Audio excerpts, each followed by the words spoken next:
Les autorités algériennes, à travers le soir d'Algérie et le Khabar, ont démenti la fuite de Nasser al-Jinn en Espagne, mais elles n'affirment pas s'il a été arrêté ou s'il est entre les mains des autorités algériennes ou s'il a été localisé ou s'il a été vraiment retrouvé, ce qui aggrave encore une fois les doutes qu'il n'a pas quitté le pays. Ouidrad Nasser al-Jinn est devenu un véritable fantôme. L'auteur des révélations, Ignacio Sombrero, sur le journal Confidentiel, qui a été le premier journaliste international à avoir révélé que Nasser al-Jinn a bel et bien atteint les eaux territoriales espagnoles. Il a été accusé par le Khabar et le Soir d'Algérie de rouler pour le Makhzen, d'être manipulé par le Makhzen, de s'aligner sur les positions du Makhzen, d'être un agent marocain. J'ai contacté Ignacio Sombrero. Ignacio Sombrero m'a confié ceci. Il m'a dit, quelle crédibilité, regardez bien ce qu'il m'a dit, quelle crédibilité peuvent avoir deux journaux algériens qui démentent une information en affirmant que j'écris ou je suis aux ordres du Makhzen marocain, alors que je détiens le record Guinness des procès intentés par le Maroc contre un journaliste en Espagne. Ignacio Sombrero est l'un des journalistes européens et espagnols les plus détestés, méprisés par le régime marocain. Je crois Ignacio, qui a eu quelqu'un qui roule pour le Maroc dépose plainte contre lui, il lui a tenté un procès à 4 reprises, il le harcèle judiciairement devant les tribunaux espagnols. Les autorités algériennes, à travers le soir d'Algérie et le Khabar, ont démenti la fuite de Nasser al-Jinn en Espagne, mais elles n'affirment pas s'il a été arrêté ou s'il est entre les mains des autorités algériennes ou s'il a été localisé ou s'il a été vraiment retrouvé ou identifié. Elles disent juste à travers le Khabar et le soir d'Algérie, c'est ce qui rajoute au trouble, ce qui rajoute au désarroi, ce qui aggrave encore une fois les doutes, qu'il n'a pas quitté le pays. Ouidrad Nasser al-Jinn est devenu un véritable fantôme. Ce qui est plus grave, c'est que l'auteur des révélations du 28 septembre dernier, pas du 28, du 24 septembre dernier, Ignacio Sombrero, sur le journal Confidentiel, qui a été le premier journaliste international, le premier journaliste espagnol à avoir révélé que Nasser al-Jinn a bel et bien atteint les eaux territoriales espagnoles et qu'il s'était établi, qu'il s'était réfugié dans la région d'Alicante, dans le sud-est espagnol, dans la région pratiquement de l'Andalousie, entre la province de Valence et c'est plus la province de Valence, Alicante. Et Ignacio, donc, Sombrero, qui est un journaliste, encore une fois, chevronné, avait rapporté quelques détails le 28 septembre dernier, en annonçant l'arrivée de Nasser al-Jinn en Espagne, en faisant quelques révélations sur les confidences qu'il aurait faites aux autorités espagnoles, ou ce qui a été rapporté que Nasser al-Jinn avait confié qu'il avait été contraint de fuir l'Algérie parce qu'on voulait le liquider, on voulait le tuer, on voulait l'éliminer avant de comparaître devant un juge de tribunal militaire de Blida, et que sa mort allait être déguisée en suicide. Des éléments très troublants et très précis ont été révélés par le journaliste Ignacio Sombrero. Je rappelle, c'est pas un amateur, il a 71 ans. Il a été accusé par le Khabar et le Soir d'Algérie de rouler pour le Makhzen, d'être manipulé par le Makhzen, de s'aligner sur les positions du Makhzen, d'être un agent marocain qui a été employé par les lobbies marocains en Espagne pour salir l'image de l'Algérie, pour mentir, pour calomnier l'Algérie, pour déstabiliser ses institutions, pour dénigrer l'Algérie, pour faire croire qu'il y a un scandale politique extrêmement grave au sein du sérail, au sein du régime algérien. J'ai contacté Ignacio Sombrero et je lui ai donné la parole. Je lui ai dit, voilà Ignacio, voilà ce que les autorités algériennes disent de toi, de tes révélations. Il y a un démenti, le démenti n'est pas clair, n'est pas net. J'avoue que le démenti est encore plus opaque et encore plus troublant, mais bon, on t'accuse de rouler pour le Makhzen, d'être l'instrument d'une campagne odieuse lancée par les lobbies proches du Makhzen. C'est ce qui a été dit par le Khabar et le Soir d'Algérie. Donc, Ignacio Sombrero, à 71 ans, serait un agent du Makhzen qui a enclenché, qui a lancé une campagne de désinformation dans une tentative flagrante, comme le dit le Khabar, de faire pression sur Madrid, sur les décideurs, sur les dirigeants espagnols pour influencer leurs orientations politiques et les manipuler contre l'Algérie. Ignacio Sombrero m'a confié ceci. Il m'a dit, quelle crédibilité, regardez bien ce qu'il m'a dit. Je le cite, quelle crédibilité peuvent avoir deux journaux algériens qui démentent une information en affirmant que j'écris ou je suis aux ordres du Makhzen marocain, alors que je détiens le record Guinness des procès intentés par le Maroc contre un journaliste en Espagne. Ce qui est d'ailleurs vrai. Ceux qui ont écrit, ceux qui ont commandé les articles d'Al-Khabar et du Soir d'Algérie sont d'une médiocrité consternante. Ils auraient pu au moins, avant de faire de telles affirmations et des assertions calomnieuses, au moins avant de calomnier et de dénigrer, de diffamer, au moins vérifier si la base factuelle de ces calomnies est vraie. Comment on peut accuser Ignacio Sombrero d'être un agent du Makhzen et du Maroc alors qu'il est l'un des journalistes les plus détestés par le régime marocain? Ignacio Sombrero est l'un des journalistes européens et espagnols les plus détestés, méprisés par le régime marocain. La preuve, il a eu 4 procès de 2014 à 2022. Il suffit juste d'aller lire la biographie d'Ignacio. C'est très simple, il ne faut pas sortir de Saint-Cyr, il ne faut pas faire une grande école. Ignacio Sombrero, il est très connu. Il a eu des plaintes de la part des autorités marocaines. Il a eu des plaintes contre lui de la part de l'ancien premier ministre, de l'ancien chef du gouvernement marocain, Benkiran. Il est très connu. Que je crois Ignacio, qui a eu des plaintes. Quelqu'un qui roule pour le Maroc. Le Maroc dépose plainte contre lui. Il lui intente un procès à 4 reprises. Il le harcèle judiciairement devant les tribunaux espagnols. Ça n'a pas de sens. Ça, je crois que demain, comme si demain ils vont dire Abdou Samar roule pour le régime Tebboune. Alors que moi, le régime Tebboune m'a condamné à mort, m'a enlevé mes enfants et me traite. J'ai une dizaine de procès ici en France. Et 45 affaires en justice en Algérie. Comment je peux rouler pour un régime qui me diabolise? Ça n'a pas de sens. Mais ça n'a aucun sens. La première affaire d'Ignacio Sombrero avec le Maroc, quand il était au journal El País, qui est le grand journal espagnol. Quand il avait été poursuivi une plainte contre lui par Benkiran, ça a été hyper médiatisé à l'époque. Le gouvernement marocain l'avait accusé à l'époque de glorifier le terrorisme pour avoir publié une vidéo d'Al-Qaïda sur un blog. La plainte a été rejetée par les autorités espagnoles. Ensuite, quand il est parti à El Mundo, qui est un autre grand journal espagnol, il avait été poursuivi par un homme d'affaires marocain qui s'appelle Ahmed Charaï, qui est lié aux autorités marocaines. La même chose, c'est-à-dire qu'il a eu au moins 4 procès. 4 procès. Allez voir comment la presse marocaine l'a attaqué à maintes reprises, à parler d'Ignacio Sombrero, la presse marocaine liée aux autorités marocaines. Vous allez voir qu'Ignacio Sombrero n'a jamais bénéficié d'un traitement de faveur au Maroc. Il n'a jamais bénéficié d'un traitement de faveur au Maroc. Donc comment vous pouvez dire que ce journaliste espagnol roule pour le Makhzen? Ok, vous pouvez dire qu'il s'est trompé.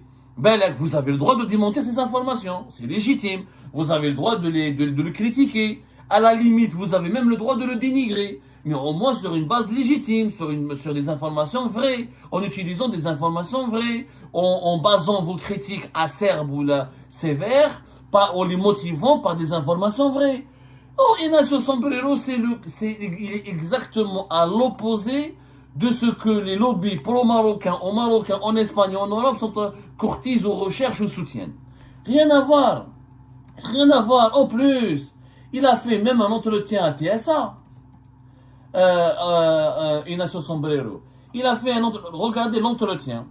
Alors, pour simple, si vous ne lisez pas la presse espagnole, si vous ne maîtrisez pas l'espagnol, si vous n'avez pas de culture générale, vous pouvez très simple aller juste lire l'entretien d'Ignacio Sombrero le 16 juin 2021, accordé aux médias algériens TSA. Tout sur l'Algérie. Il y a que tout sur l'Algérie, c'est un média algérien. Il est basé à Alger. Les frères Gemenge maintenant, ils roulent pour Tebboune. C'est pas un média opposant, c'est pas un média dissident, c'est pas un média subversif. Ils reproduisent exactement la propagande du régime algérien. Quand le régime algérien veut communiquer, il utilise de temps à autre TSA. Ignacio, le Sombrero, le 16 juin 2021, il a fait un entretien, il a accordé un entretien concernant la relation entre l'Algérie et le Maroc. Il a été très critique, il a attaqué le Maroc. Voilà le titre. Depuis la décision de Donald Trump de reconnaître la marocanité du Sahara occidental, le Maroc bombe le torse. Le Maroc bombe le torse. Regardez, c'est ce qu'il dit. Il a été présenté partout sur l'Algérie comme un journaliste spécialiste du Maghreb et de la question du Sahara occidental et des crises entre l'Algérie et des relations entre le Maghreb et l'Espagne. Il a toujours été considéré comme crédible, y compris par les réseaux algériens, mais y compris par la presse pro-algérienne. Elle a toujours considéré Ignacio Sombrero comme crédible parce qu'il est critique à l'encontre du Maroc. Là, toujours, on n'a jamais douté de lui. Relisez son entretien, vous allez voir il ne fait pas de concession. Il n'a jamais fait de concession. Il parle par exemple des accords d'association et des problèmes de la pêche au niveau du Sahara occidental.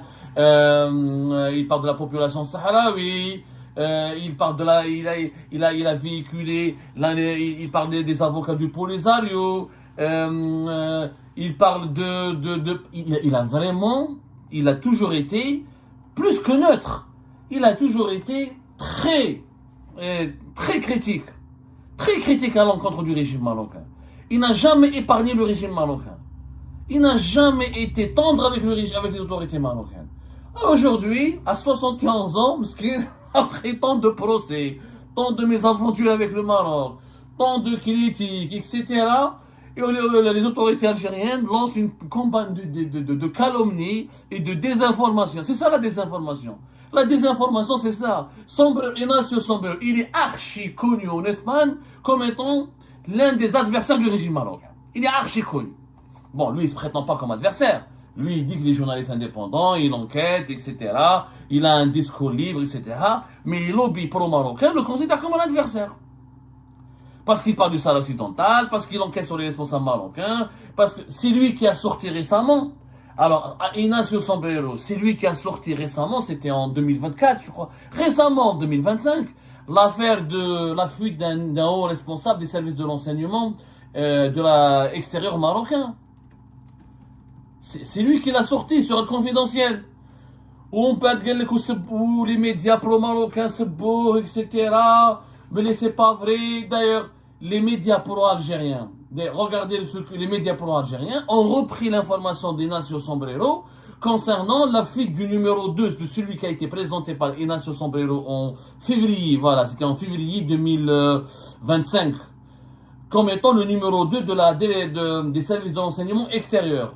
Espagnol, marocain. Il aurait fui en Espagne un certain Mehdi Hijawi, dont l'affaire avait défrayé la chronique. Un ancien responsable du renseignement extérieur marocain qui s'est exilé en Espagne après avoir démissionné des services secrets marocains, etc. Et à confidentiel, elle avait créé avec Ignacio Sombrero, il avait écrit un article intitulé Guerre des services secrets au Maroc. Comment on peut donc, prétendre que Ignacio roule pour le Makhzani, pour le Maroc, alors que lui-même fait des révélations assez graves sur le Maroc. D'ailleurs, il a été juste attaqué énormément par la presse marocaine. Regardez Maroc Média, le 22 juillet 2025, quand il attaque Ignacio. Maroc Média, c'est un média lié aux autorités marocaines. Lié, ça n'appartient pas aux autorités marocaines, il fait partie de la galaxie des médias qui défendent les agendas et les feuilles de route et les positions officielles des autorités marocaines. Voilà ce qui est dit quand le journalisme devient blanchiment. Le cas Ignacio Sombrero. Regardez comment il est extrêmement attaqué au Maroc. Dans l'affaire Mehdi Hijawi, entre février et juillet 2025. C'est Ignacio Sombrero qui a affirmé que Mehdi Hijawi aurait été l'ancien numéro 2 de la JED. La JED, c'est les services de l'enseignement extérieur marocain. Et ensuite, il a été repris par le quotidien Le Monde qui en parlait aussi. Et les révélations sur l'évasion du numéro 2, de ce supposé numéro 2 des services secrets marocains du renseignement extérieur, a fait l'effet d'une bombe au Maroc. Donc comment il peut rouler pour le Maroc alors qu'il a lui-même fait l'objet de controverses, il est sévèrement critiqué par les autorités marocaines et par les médias marocains. Ça n'a pas de sens. C'est pour ça que je vous dis, les deux articles, le Soir d'Algérie et du Khabar, n'ont aucune logique, n'ont aucune évidence. Concernant, je me suis entretenu aussi avec Ignacio Sombrero concernant ses sources. Il m'a affirmé encore une fois qu'il confirme que Nasser Djen aurait fui en Espagne, qu'il se trouve dans la région d'Alicante. Il ne change pas de discours, il ne change pas de position. Il m'a certifié que ces sources ne l'ont jamais induit en erreur et que la crédibilité de ces sources qui ont rapporté l'évasion ou la fuite de Nasser Djen en Espagne dans la région d'Alicante sont crédibles et sont bien informées, en tout cas sont crédibles et sont liées aux autorités locales de la région d'Alicante. Ignacio Sombrero d'ailleurs m'a fait part de quelques-unes de ses interrogations à propos de ces deux articles du soir d'Algérie d'Al-Khabar. Il m'a dit pourquoi Tebboune n'a pas démenti lui-même l'évasion de Nasser Al-Jin en Espagne lors de son interview présidentielle, et pourquoi avoir attendu 4 jours pour me démentir. Pourquoi avoir attendu 4 jours? Voilà, ils ont mis 4 jours pour me démentir. Donc, il a complètement raison, Ignacio Sombrero. Pourquoi avoir attendu 4 jours? Je comprends pas. Pourquoi ne pas avoir démenti que Nasser Al-Jin a fait en Espagne le lendemain, le 25, le 26? Pourquoi avoir attendu le 29? Et pourquoi c'est pas le gouvernement algérien lui-même? C'est très simple. Mais, en fait, on peut clore la polémique de Nasser Al-Jin avec une rapidité en un seul claquement de doigts. Voilà, très simple. Communiqué officiel. C'est faux, l'ancien responsable des services secrets algériens n'a pas fui en Espagne, il est en Algérie, où là il a été arrêté. C'est très simple. Mais comme les autorités algériennes en réalité, elles ne veulent pas s'aventurer parce qu'elles ont peur d'être discréditées encore plus et d'être humiliées encore plus, parce qu'en réalité, Nasser Al-Jin, visiblement, même si on n'a pas la preuve, moi j'ai pas la preuve matérielle qu'il est en Espagne. Je suis tout à fait sincère avec vous. Ignacio Sombrero ne m'a pas fourni des preuves matérielles qu'il est en Espagne. Ceci dit, les autorités algériennes n'ont aussi aucune preuve matérielle que Nasser Al-Jin est sur le territoire algérien. Et on n'a aucune preuve matérielle qu'il est entre leurs mains. Et on n'a aucune preuve matérielle qu'il a été arrêté. Et on n'a aucune preuve matérielle qu'il est en prison. Par contre, on a des preuves matérielles qu'il a fui, puisqu'il y a eu le dispositif militaire et sécuritaire du 18 et du 19 septembre dernier. Un dispositif impressionnant. Il y a eu une traque de 48 heures. Encore une fois, même la façade maritime du wilaya du centre du pays a été verrouillée, a été bloquée. Même les pêcheurs et les plaisanciers ne pouvaient pas aller vers le large. C'était interdit de quitter les ports de les ports de pêche. Et des barrages, des chiens renifleurs, des fouilles, des bouchons de 8h à 9h, des hélicoptères qui survolaient le ciel algérois pendant 48 heures. Des quartiers, des zones entières qui ont été verrouillées, des dizaines, voire des centaines d'agents des services de sécurité déployés au niveau des sites présidentiels et des sites sensibles du pays. Donc l'évasion, la fuite de Nasser Al-Jin, elle est confirmée matériellement. Mais il n'y a rien qui démontre que le régime algérien a pu le retrouver ou l'intercepter ou l'arrêter ou l'interpeller. Et la manière avec laquelle maintenant ils sont en train de communiquer en nous faisant croire que c'est un complot ourdi par les agents du Merzen. C'est tout simplement une preuve de désarroi, une preuve que le régime algérien, le régime Tebboune panique, et que dans la panique, vu que l'affaire est en train de prendre une ampleur extraordinaire, et que nous, les journalistes indépendants basés à l'étranger, on insiste et on enquête et on cherche, ils ont certainement peur qu'on entre en contact avec Nasser Al-Jin, ou on ramène des preuves que Nasser Al-Jin est en Espagne, ou on détient, ou on va divulguer des informations, on va dire, très accablantes, qui relèvent des dessous scandaleux de l'affaire de Nasser Al-Jin. Donc, dans la panique générale, vu que l'opinion publique en Algérie, tout le monde en parle, tout le monde cherche parce que les Algériens, ça fait 10 jours qu'ils se posent des questions. Qu'est-ce qui s'est passé le 18 et le 19?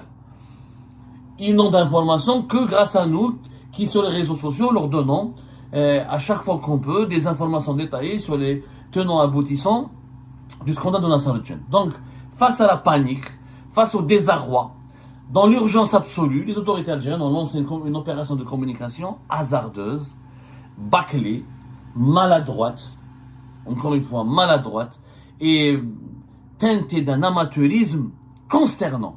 La moindre des choses, quand vous voulez mentir, essayez de bien mentir. Ignacio Sombrero n'a rien à voir avec le Merzen. N'a rien à voir avec le Merzen. C'est quelqu'un qui est aussi diabolique, qui a beaucoup de problèmes. Il a plus de problèmes au Maroc qu'en Algérie. Au contraire, les zombies marocains l'accusent d'être un pro-algérien. Moi, j'ai pas mal de confrères marocains qui travaillent au Maroc. Quand je leur ai parlé d'Ignacio Sombrero, ils me disent « Ah, Hadek, c'est un journaliste pro-algérien. » Donc comment il peut devenir pro-Merzen du jour au lendemain? C'est du n'importe quoi. Vous avez des preuves que Nasser Al-Jin est en Algérie? Donnez-les-nous. Vous voulez absolument taire la polémique? Allez-y maintenant, faites un communiqué et assumez et dites-nous la vérité.